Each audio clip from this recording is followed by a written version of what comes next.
Assalamualaikum warahmatullahi wabarakatuh. Perkenalkan, saya Hanifah Sulkhan Khairuddin, mahasiswa PBG Prajabatan tahun 2022. Di sini saya akan menyampaikan apa itu pembelajaran berdiferensiasi. Sebelum masuk pada topik pembelajaran, kita bisa melihat dari gambar tersebut banyak anak, banyak tipe, dan banyak modelnya. Ada yang putih, ada yang merah, ada yang keriting, ada yang lurus. Ini membuktikan bahwa tipe anak berbeda-beda dari setiap individunya. Kita masuk pada topik pembahasan, yaitu pengertian pembelajaran berdiferensiasi. Apa itu berdiferensiasi? Yaitu pembelajaran berdiferensiasi adalah serangkaian kegiatan pembelajaran yang dibuat berdasarkan kebutuhan siswa dan bertujuan untuk membantu siswa sukses dalam belajarnya. Jadi dibuat untuk kebutuhan siswa itu tersendiri.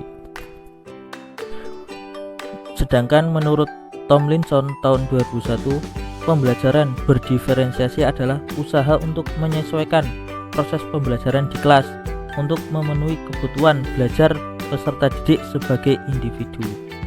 Atau bisa dikatakan juga bahwa pembelajaran berdiferensiasi adalah pembelajaran yang memberi keleluasan dan mampu mengakomodir kebutuhan peserta didik untuk meningkatkan potensi dirinya sesuai dengan kesiapan belajar, minat, dan profil belajar peserta didik yang berbeda-beda. Dalam pembelajaran di kelas, guru membebaskan peserta didik untuk memilih gaya belajarnya. Keberagaman pembelajaran di kelas yang pertama adalah peserta didik dengan gaya belajar lebih suka melihat gambar atau membaca. Yang kedua, peserta didik dengan gaya belajar lebih suka mendengar. Dan yang ketiga, peserta didik dengan gaya belajar lebih suka mempraktekkan langsung. Jadi guru tidak bisa memaksakan suatu gaya belajar kepada semua peserta didik di kelas, karena setiap peserta didik itu berbeda-beda. Berdasarkan hal tersebut, maka teori yang mendukung adalah metode quantum learning dengan learning modalitas VAK, yaitu visual, auditorial, dan kinestetik. Yang pertama adalah tipe visual, yaitu gaya belajar visual menyerap informasi terkait dengan visual, warna, gambar, peta diagram, dan apa yang dilihat oleh mata. Jadi menerima informasi lebih mudah melalui gambar.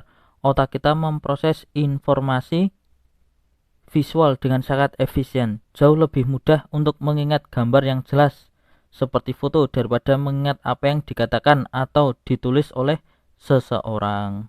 Yang kedua adalah tipe auditory. Tipe auditory ini adalah gaya belajar dengan cara mendengar yang memberikan penekanan pada segala jenis bunyi dan kata, baik yang diciptakan maupun yang diingat. Jadi model ini yaitu siswa lebih mudah untuk mengajukan pertanyaan dan menggunakan diskusi untuk mengklarifikasi atau menyerap materi. Dan yang terakhir yaitu tipe kinestetik, yaitu gaya belajar kinestetik dapat belajar paling baik dengan berinteraksi atau mengalami hal-hal sekitar.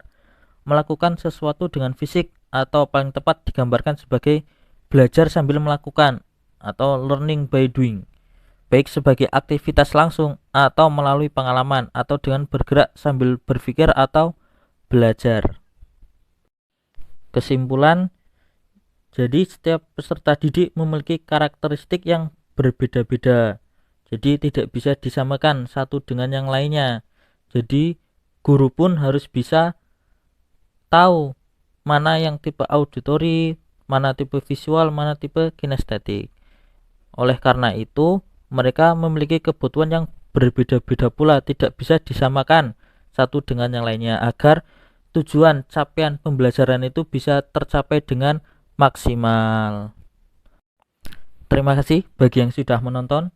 Semoga bisa bermanfaat bagi kita semua, khususnya untuk para pendidik di Indonesia.